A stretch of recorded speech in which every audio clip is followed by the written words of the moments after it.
Afternoon, Polly. Hi, Polly. Good afternoon, everyone.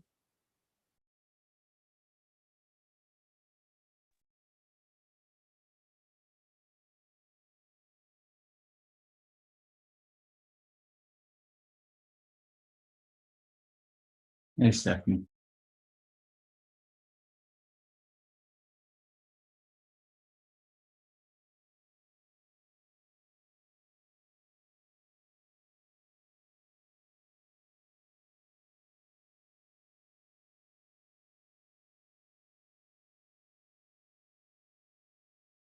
Just a quick reminder, a few folks may have tried to join. There's a Teams link, I think, so I'm just going to send a quick call, and then maybe Olivia will get started, just given timing wise. And I'll remind folks that this is being streamed for they can review later. Great.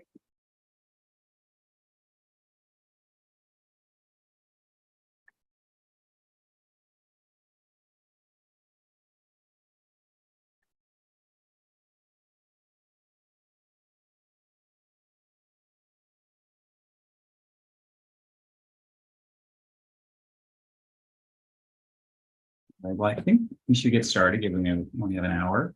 And I just want to say welcome to our supplementary data meeting. We're going to keep this very brief, given the short and limited time and the focus of this meeting on data. Two things I wanted to say. One is we just want to make sure that folks saw that our in-person meeting, it has to be rescheduled from our earlier September in-person date to either late September or October. And definitely want to apologize for the inconvenience, as we know it's a significant time commitment that we're asking for. But and if you have a chance, please complete the poll so we can finalize that new date. And I did also want to just acknowledge there were some requests for additional data that we've received. And we are looking at those, acknowledging the need to also start to pivot this conversation towards more detailed discussions on primary care redesign. And so we'll be looking to do a process check-in as part of a future meeting. But let me pass it over to Olivia so we can delve into the content for today.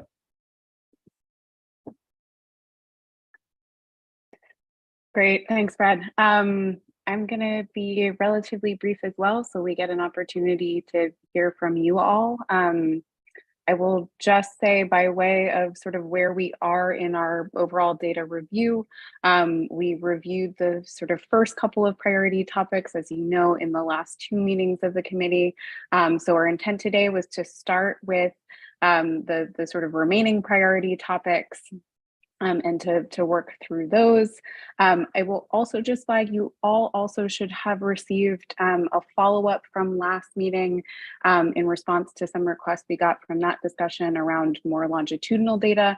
So you did get a package of longitudinal studies that CHN has done over the years to take a look at in response to that request. So we won't be able to talk about those today, but those are additional to this. And as Brad said, I know there are other requests that will, more to come on.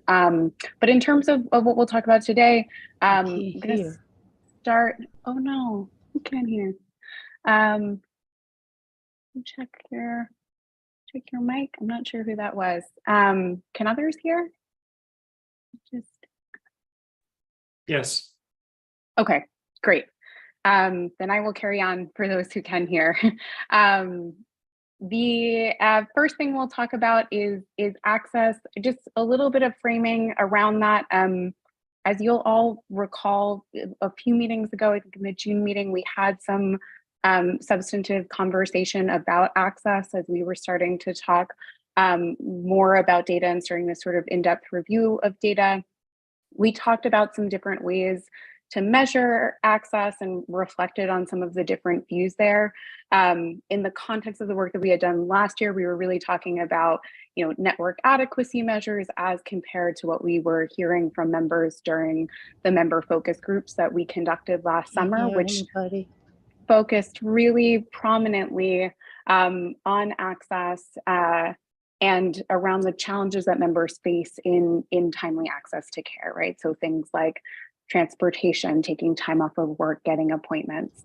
And many of you had asked that we bring, more data to bear in that conversation. And so we're going to try to look today both at some measures of access and then some member experience metrics as well that relate to that, just to be responsive to that conversation we had initially about the importance of really pairing those things together. We also have a little bit of prevalence of chronic conditions data we'll try to get to, and there's some pediatric data as well.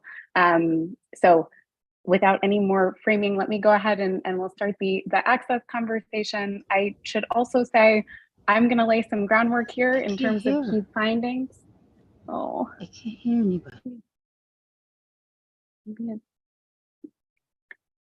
not sure who can't hear. But this will lay some groundwork. We'll talk about a few key findings we've pulled from the data. And then just want to say Dr. McGraw from CHN is also on. He has more expertise in this data and will weigh in with some additional context and to help answer questions. So let's start with access and pair that with the member experience conversation. So what you're looking at here is a sort of first cut of access measures. Commissioner, your hand is raised, please. Thank you. I'm sorry to interrupt you, Olivia. I just want to address Carol's technology challenges. So Carol, if you would go into the chat and give me a phone number where I can call you, maybe I can help. And while we have Olivia continue with the conversation.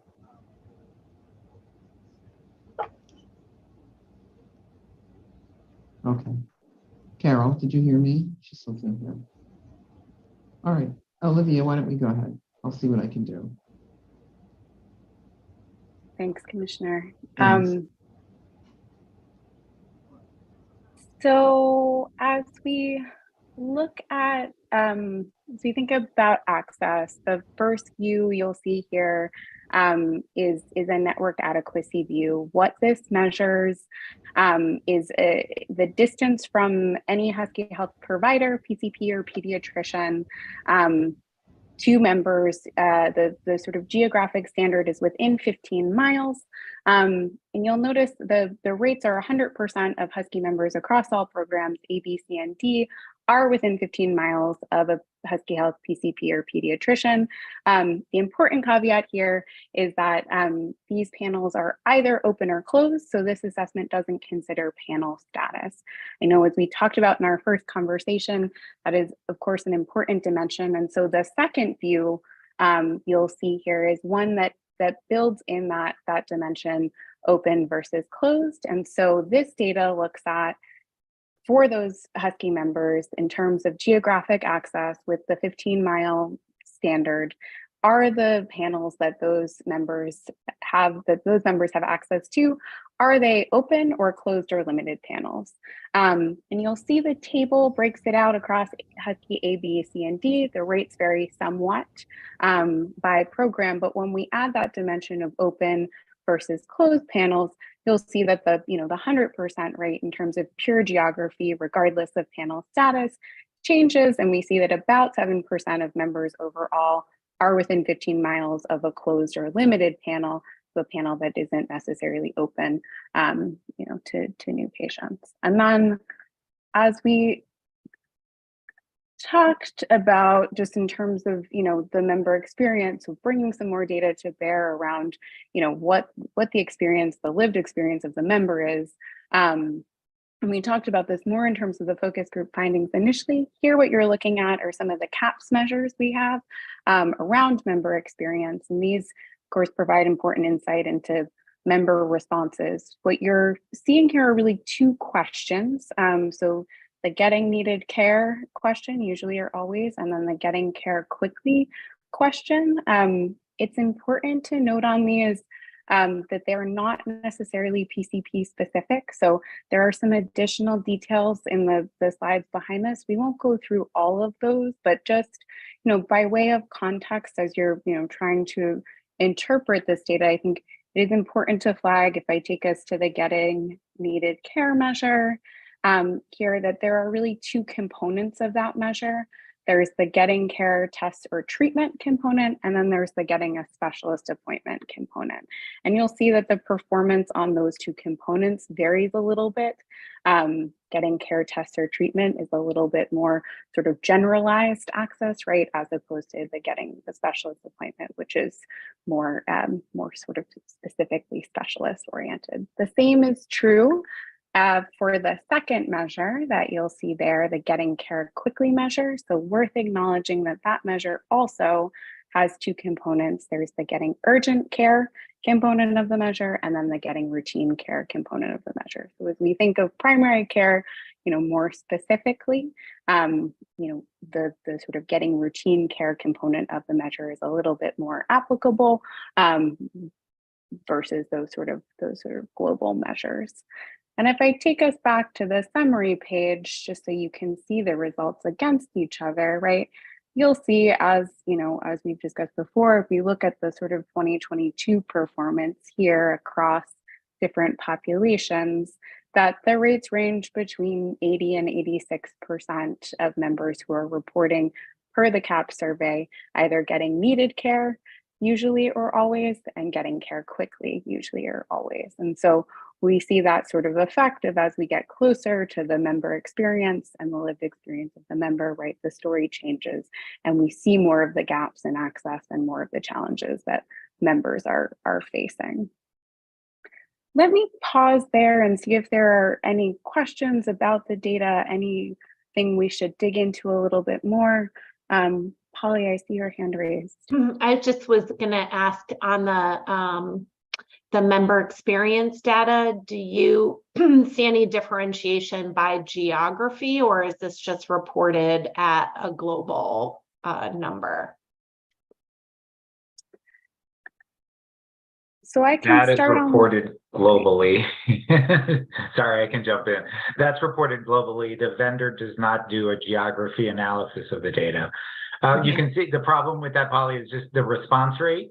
It causes too much variability in the sample. And we're very concerned about the response rate. The vendor tells us that we are doing better than their other plans that they work with nationally. They've had a very hard time. Part of it is the continuous enrollment, the continuous eligibility clause of the public health emergency. Folks have moved, changed phone numbers. So we're hoping that with the re-enrollment that we get better contact information for members. Thank you.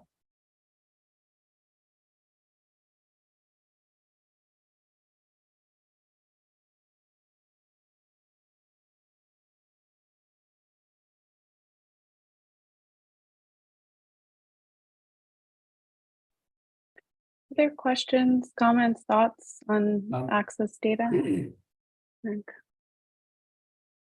Yeah, I have a question.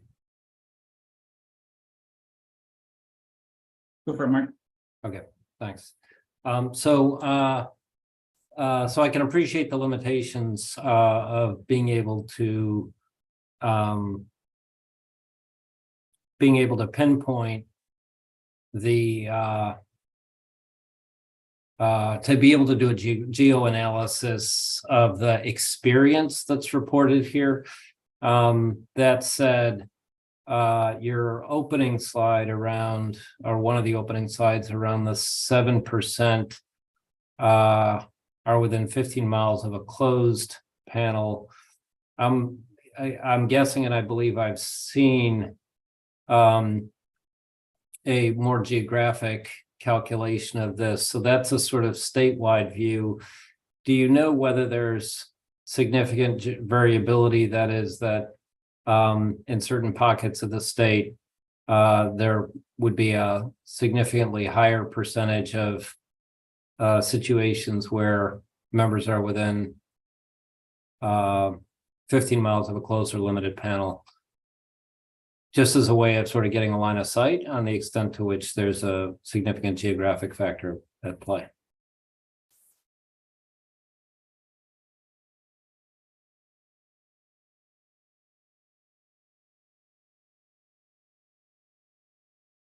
Larry, I don't know if you have any insights or thoughts on that one. We do geomapping. So obviously providers are concentrated in larger cities, but we do map where the practices are located. Yeah, that 15 mile is not an average. It is per individual member to the nearest office, Mark. So although you know, some of these do fall into some of those more rural parts of the state where we see greater distance. The numbers are very small in general. Thank you. And may I ask, in terms of the takeaways, back in June, there was a sort of a general assessment that that primary care access and medical access, if I'm not mistaken, is on the whole pretty good for the Connecticut Medicaid program. It looks like the member experience surveys suggest there's that there's a substantial opportunity for improvement, especially among in access to specialists. Is that the department's view of this, or is there a different sort of takeaway that you would have in terms of sort of where you believe we are and with regard to primary care and specialty care access? And I think I think definitely acknowledge that the specialty access is probably a larger challenge right now, but there are still challenges with primary care access, especially for, I think, getting new primary care. I think this data says, you know, there's definitely opportunity for improvement. You know, and I don't think this is unique to Connecticut. I suspect we all individually also have seen this for those who are in Connecticut, that there's challenges, regardless of insured or not uninsured, you have in accessing care. And so, you know, I think our position is there's definitely opportunity, whether it's within specialty care or primary care, for improving both new patient access as well as for follow-up care for those who need it. Thank you. And if I could just add to that, Brad. So I think another important difference is this just looks at, you know, the geographic distance. I think the HCAP survey looks at timeliness as well. And if you go to where we plot as a health plan compared to all of the vendors' plans, which includes commercial plans, we're kind of smack dab in the middle, right? You know, if you look at that upper right graph. So I think, you know, I think what we might be seeing here is that lag in getting an appointment, which impacts the member's perception. That is not unique to Medicaid or, as Brad suggested, to Connecticut.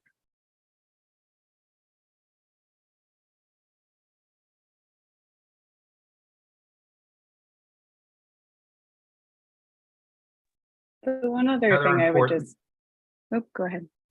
Yeah, another important distinction here is, so when we're looking at the vendor percentiles and then looking at Quality Compass is an NCAA tool, QC. I don't think we highlighted that anywhere, Olivia, but Quality Compass looks at only Medicaid plans. So you can see we're at the 37th percentile for the vendor, but we are, you know, we might be higher for the Quality Compass. So when we compare to strictly Medicaid.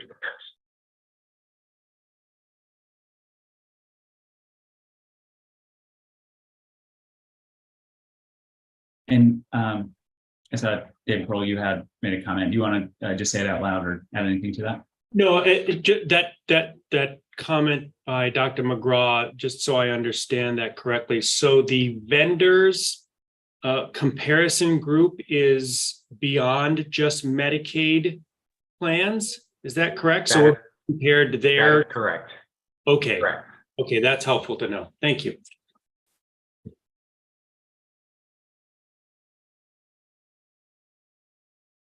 The other thing I'll just add as sort of supplementary, I think I've mentioned this to some extent, but the qualitative work that was done as part of the initial assessment, especially from the member feedback, right, also identified, easy and timely access to care as the predominating member concern and as a significant opportunity for primary care. So we didn't bring those findings in here, given our sort of focus on the newly distributed data, but just want to echo that was absolutely a finding of the initial assessment in terms of the qualitative work from the focus groups.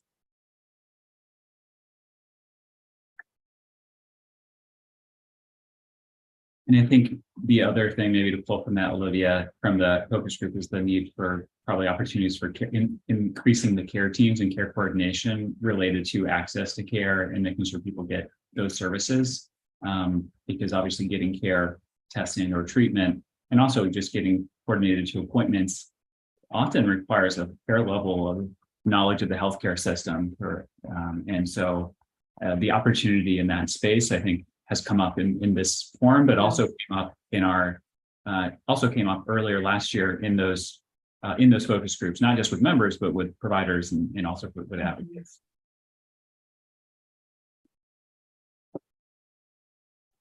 Yeah, that's absolutely correct. I think one of the key things we heard about in terms of, more broadly how, we could potentially address that opportunity for improvement, to Brad's point, is both the care coordination right across multiple dimensions of a care system, and an expanded care team, and then also the sort of technology enabled care modalities. So we heard a lot from members about how great it was to have greater access to telehealth, and how much that helped improve their ability to get to their appointments, to have a timely appointment, to say, oh, I could just hop on a telehealth call, I don't have to find a ride. Some of the things that make it hard for me to get to the office have really been alleviated by that. So yeah, just want to echo definitely findings from the qualitative member and more broadly. Yeah, and I would say one of the things that I took away from Dr. Magris's presentation too is this, like we may have folks that touch the hospital either in the ED or inpatient that may not, maybe Medicaid patients that are not connected to care. He's got, team members that can help support, get people connected to care. So thinking about the kind of the interconnected web of how we utilize our resources to support the members across kind of no wrong door to get into or connected to care.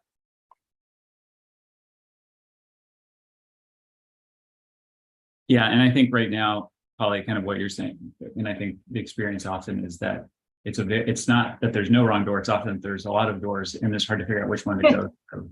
I think that's part of what we're trying to figure out how to solve, is make it easier and have someone say, hey, actually, this is the door and we're going to help you when you need that help, as opposed to saying, all right, well, here's 20 doors.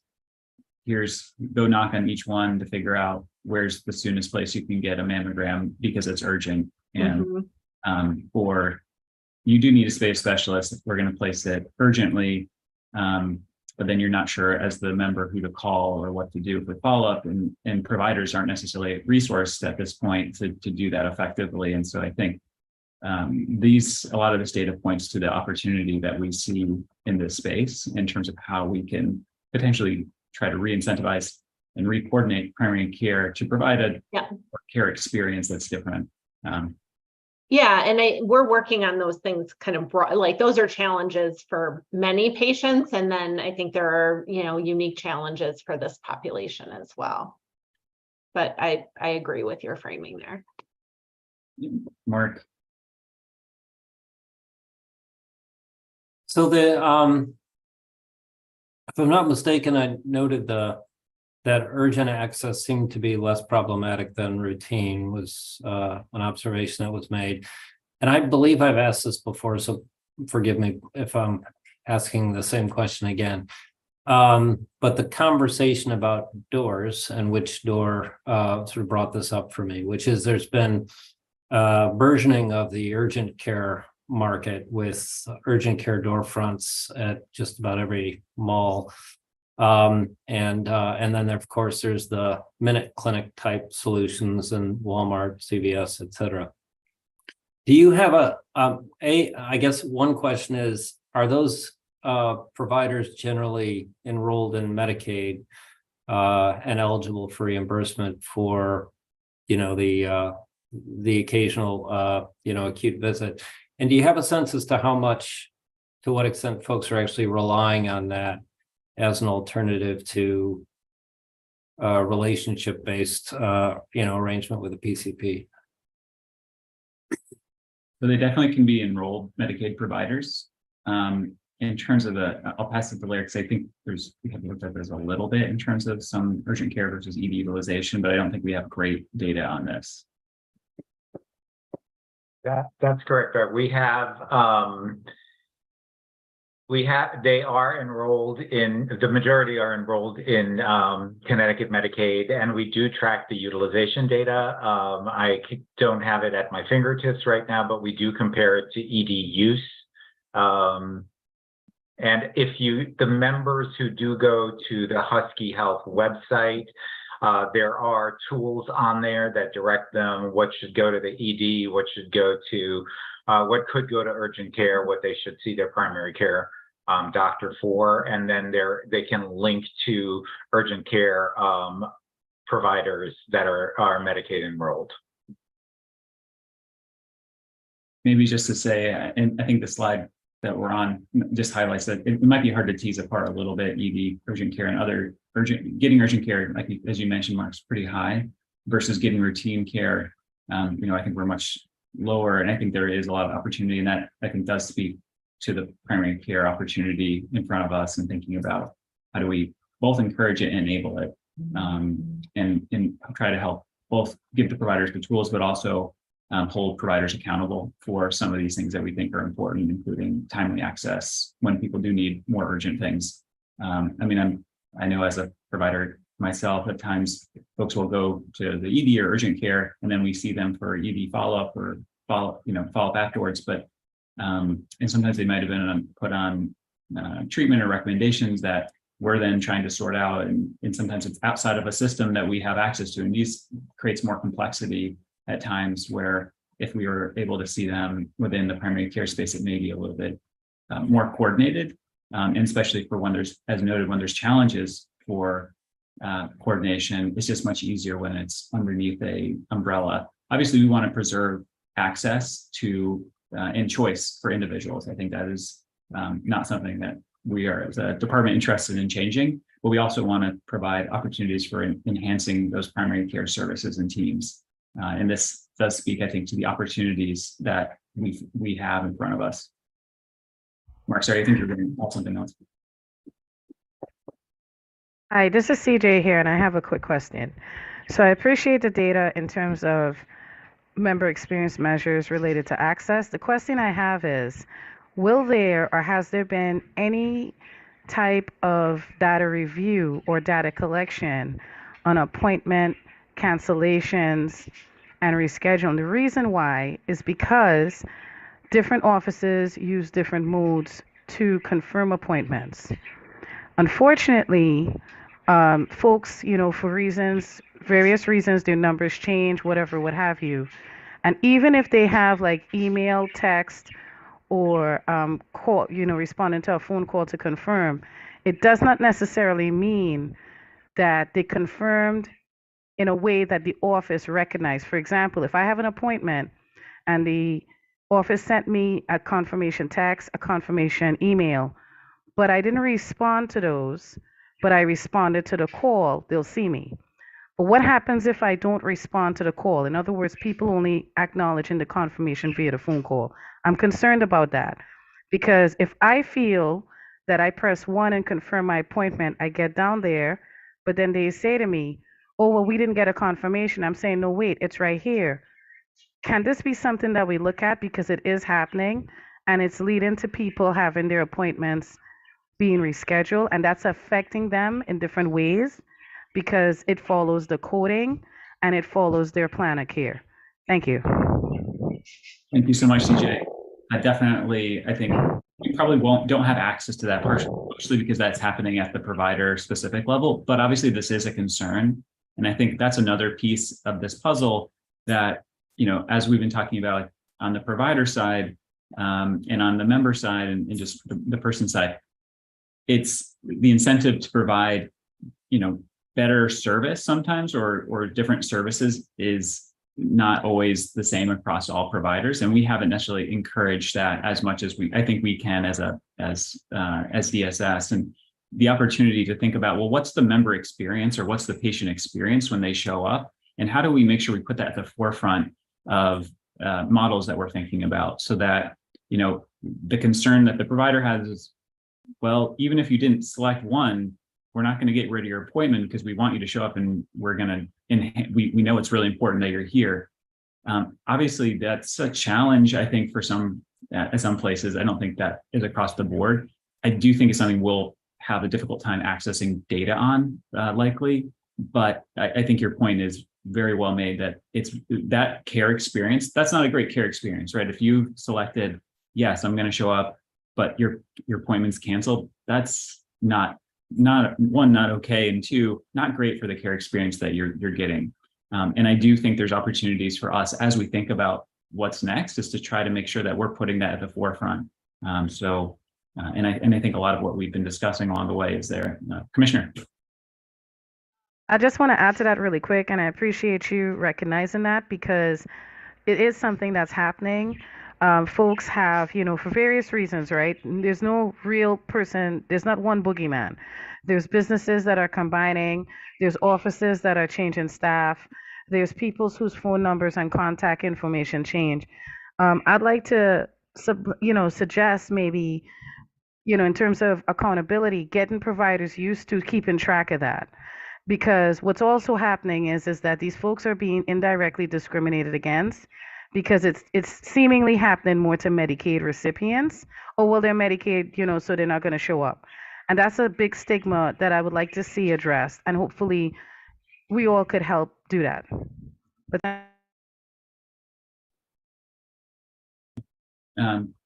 Commissioner, did you want to add anything?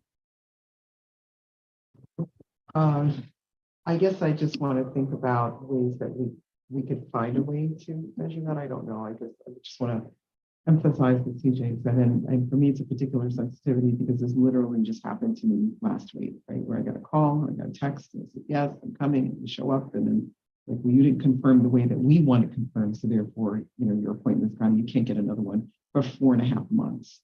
So I definitely know it's happening. So, CJ, if you have some suggestions as to how we might incorporate that into measuring the member experience in a concrete way, I would absolutely. I mean, because I know off the rip at least 5 Medicaid recipients who've had the same issue, and it's at different places, right? So it's a growing problem, and the problem is, for those who don't know better, guess what I'm going to do? I'm going to call DSS and rant off. But here's the thing, though. These offices are not working under DSS. They're getting in, people who have insurance via DSS, but they're very loose with it. And I feel like, it should be part of, if you're going to accept this insurance, we need you to report this back. That's just me. And, figure it out from there. Like, in other words, I don't see how they would not be able, because if they're using, that system of, what's the words I'm looking for? Checking in, for lack of a better term, everybody who comes in. I mean, this is affecting everything from that window of attendance to, like you said, appointments being brushed off far, far, far out. And I really would like to see that minimized, because it's creating a backlog, which leads into people not getting their services. And also the other thing, myself being data inclined, it makes me question, are you really providing the access that you say that you are? Because now it's making me think that you're not. I think, Brad, you and I can take that back. And we can chat more about it. Definitely. Yeah. Yes, please. Yeah. Thank you. I'll just make a big plug again, I think, for patient-reported experience and outcome measures, which I think ties directly to this, which is more of a, as we're talking about measurement, thinking about little dot measures versus big dot, trying to measure more larger components of care, and that broader care experience measures may get to this exact issue without needing to measure that specific item, because I can't imagine. I mean, I actually have an appointment tomorrow that got changed on me with no one calling me on the time, and I got a message, right? And that's not a good care experience. Like, I have to try to figure out if I can make that as well. And gosh, if whoever's, whatever the appointment's with, I'm going to report that back. If they get dinged for a payment, or they get an incentive, right? That's an opportunity, I think, as we're thinking about that care experience, especially for our Medicaid members. How can we enhance that? How can we make that so it is a priority, so that it does matter and it's significant, so that not only, talking about registration, but talking about who's answering the phone. Are you being respected when you're getting a phone call from a registration person? How about the provider or the MA? All of these things are part of that care experience. And how can we measure that so we can hold providers accountable, but also make sure we're incentivizing them appropriately so they can, hold themselves accountable as well internally. So I'll pause there, but I think definitely we're talking about something I think we're likely very interested in as we think about what's next.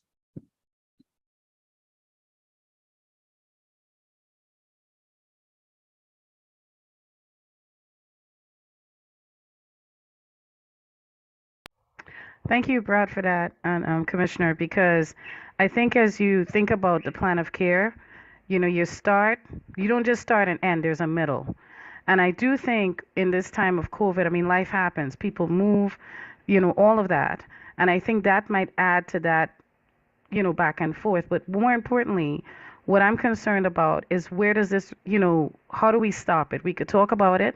And I really appreciate you saying, yes, let's look at this, because it's happening. And I am concerned, because it means that people are not getting the care. These wait lists are very, very long. They're very long.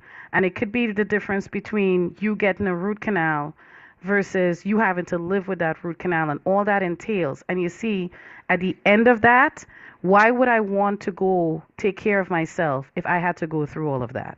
You see? So thank you. Thank you, CJ. Olivia, toss it back to you. Yeah, I think I'm just looking in the chat. David had a question about the pediatric version of this view, which I think we haven't yet shown. So I think there's two pediatric views, both this is Husky B and this is Husky ACD. And it does, you're right, David, look like getting urgent care, that the pattern sort of reverses, right, for children versus adults. Yeah, so appreciate you noting that. Yeah, I think that's something to just keep in mind, that the kids don't get lost in the focus on adults here.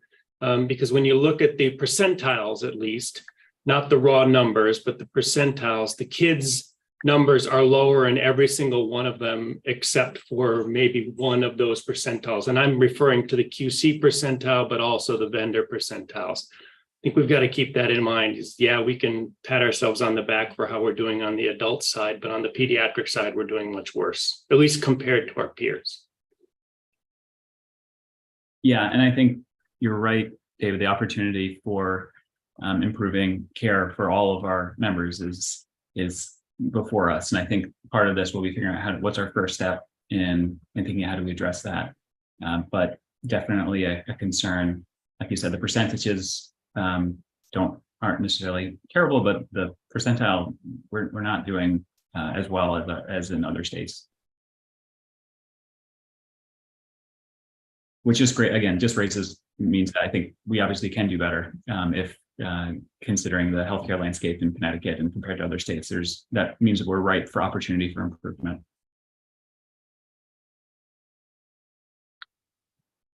So with that, let me go ahead and move us to the second topic here, which is prevalence of chronic conditions. I know there was a lot of interest in discussing that as well. So I'll give just some brief highlights from the data in terms of what you're looking at, and then definitely invite others to weigh in here. So chronic conditions down the side, prevalence rates for 2020 and 2021.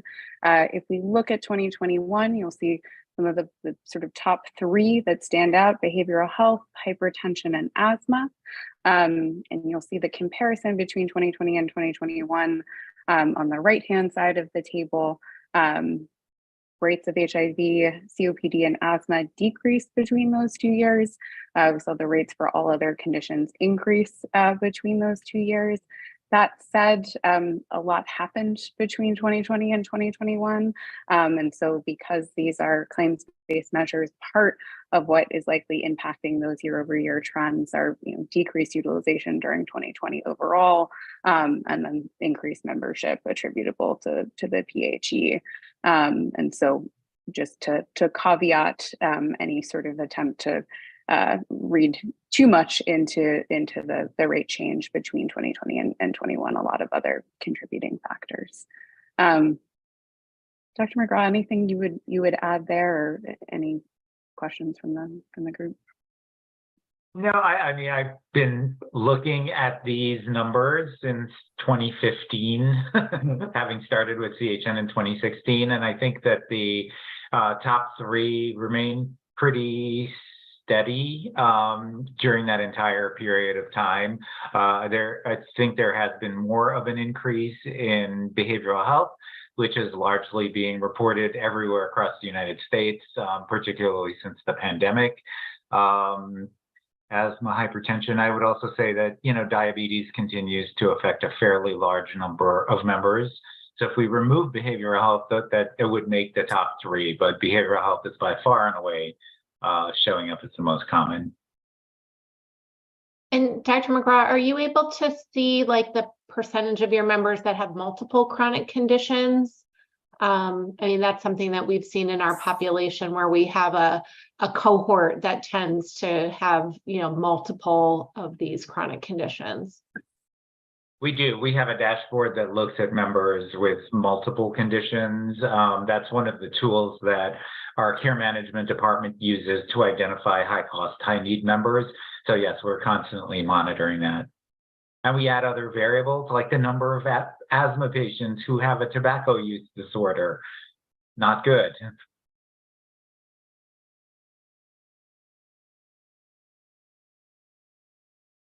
I think, just seeing this, and it doesn't include necessarily rates of oral health or dental utilization, but just, I know this has come up where we're thinking about kind of primary care broadly and how we can make sure we're thinking about basic healthcare services broadly, includes behavioral health, oral health, and how we can link those together and make sure doing that in a meaningful way. Mark? Thanks for putting this data together. I think that, and also the latest longitudinal analyses that CHN Connecticut has been working on for obviously many years. I think that there's no question of the importance of, say, cancer screening like mammography and cervical cancer screening, pap smears and the like from the CHN Connecticut data. At least for cervical cancer, it's critically important to avoiding late stage cases and reducing both cost of care and also life expectancy. So that's that. I think those data to me reinforced the importance of continued focus on maximizing preventive screening.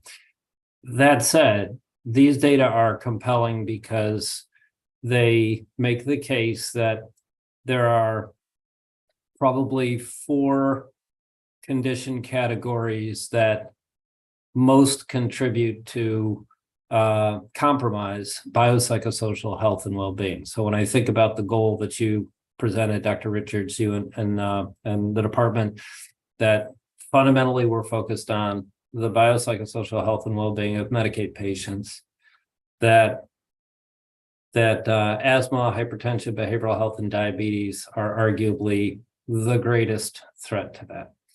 And also, even though the disparities data is kind of all over the place, we know that Black Americans and the Connecticut data suggest morbidity and mortality from diabetes is like 3 times higher for Black relative to white. So it's a major disparity issue. All 4 of these conditions, but especially behavioral health, hypertension, and diabetes, probably contribute to a great deal to the reduced life expectancy that we see in among low-income populations, and especially in urban centers.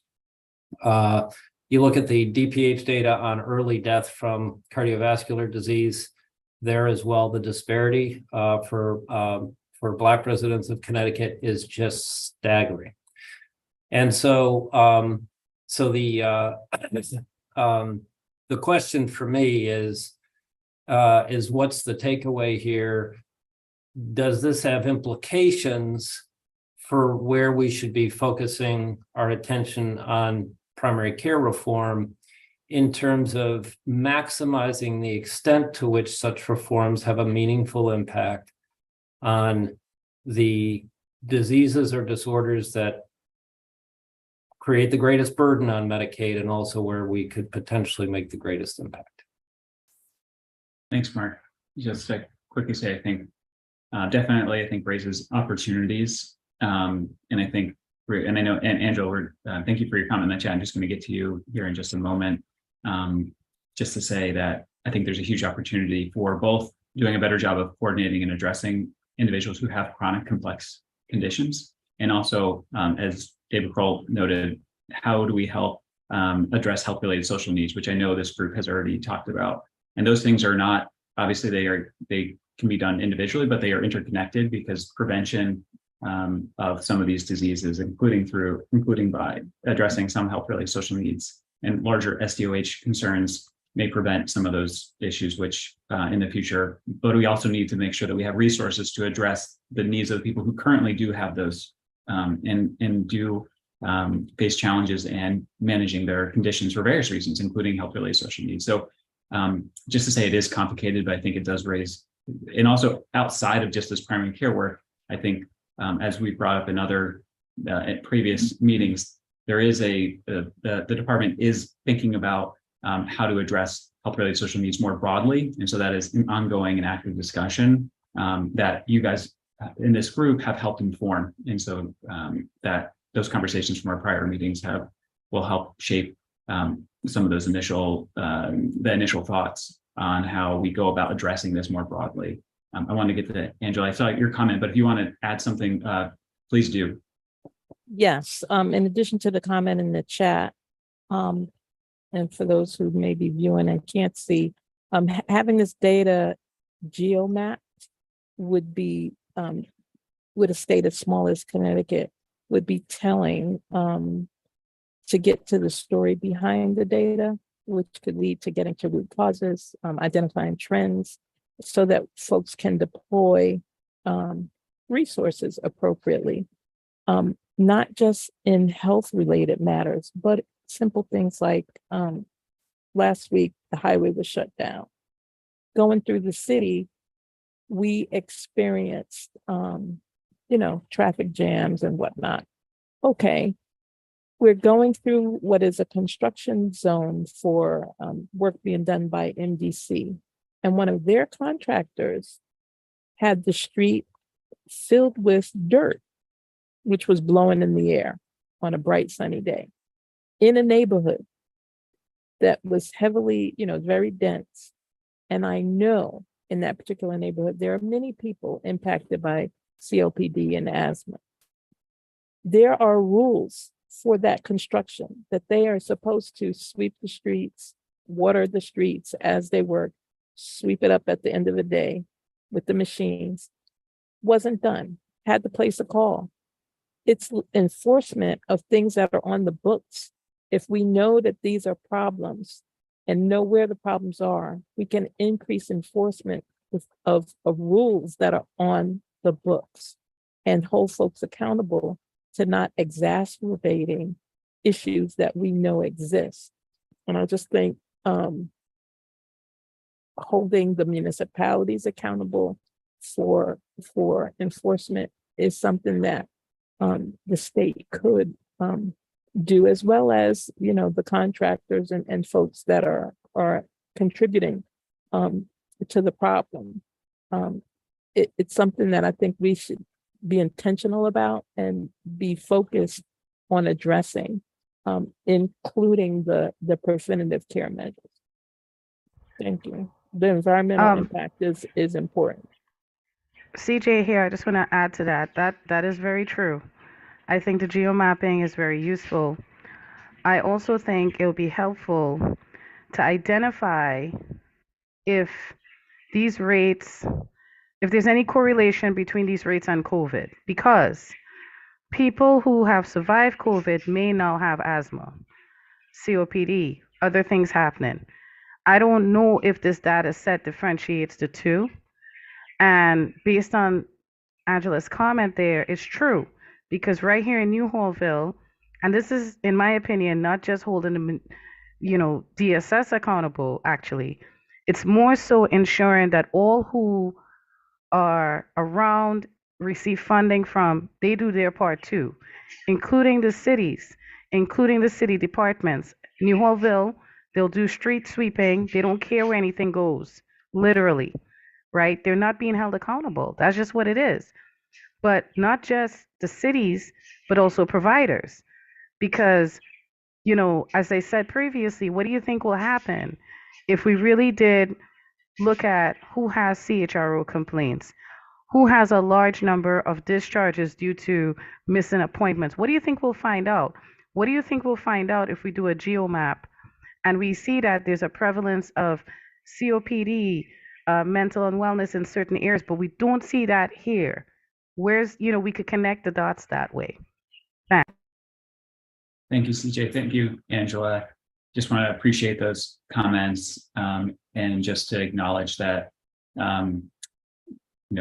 social determinants of health, structural determinants are a huge impact on people's health and well-being. And that I think we've acknowledged as part of this, that I know we're kind of focusing a little bit more on primary care, and that I think, Mark, as you noted, there's going to be limits to what primary care can do to address some of these pieces, but that the other components of people's health and well-being are major drivers of long-term health and well-being. So access to healthy air, as kind of being alluded to, safe spaces in communities, all are going to have long and potentially significant downstream effects.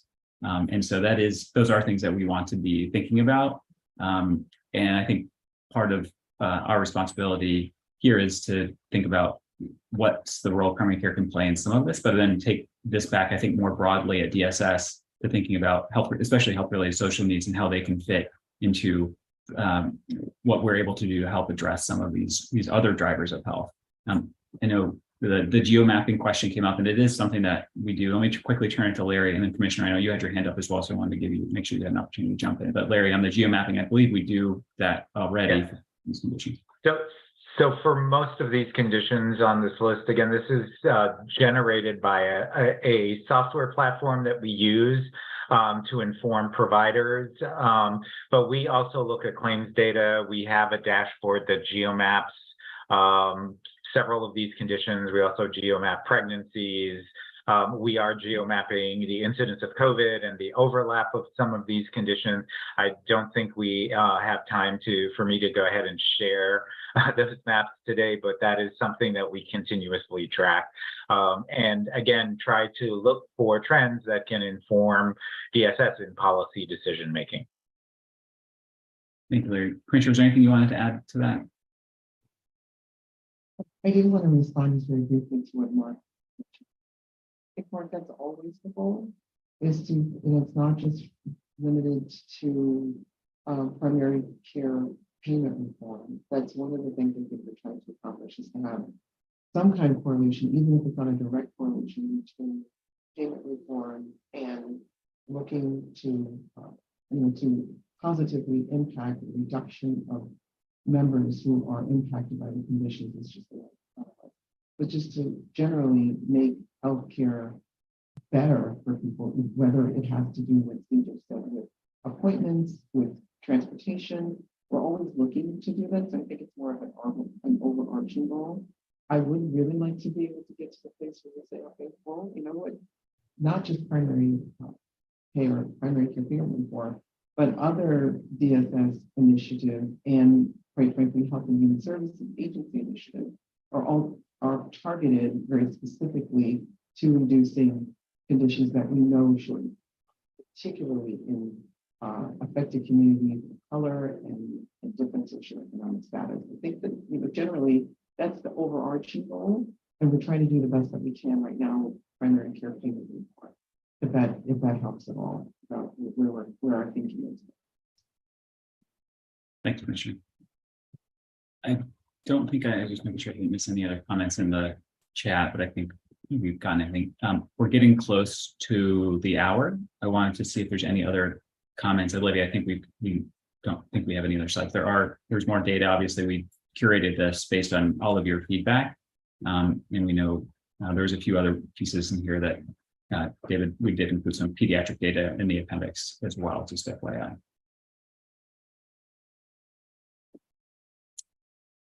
So it's there, but I just wanted to see if there's any other overarching comments or questions from this group before to wrap up today.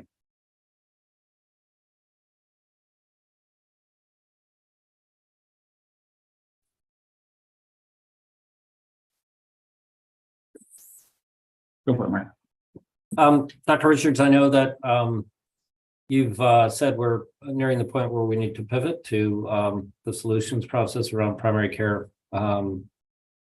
capabilities. That might be the focus of the reform.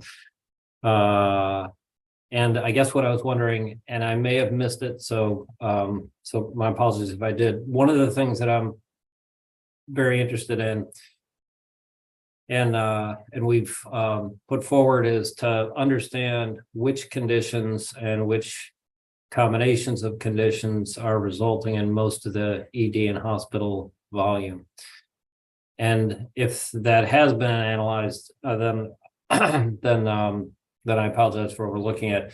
But I'm wondering whether, if part of what we're trying to achieve is more effectively supporting Medicaid beneficiaries outside of hospitals, understanding the admissions, the reasons for admissions, and critical comorbidities would seem to me to be a sort of last important frontier for the problem solving.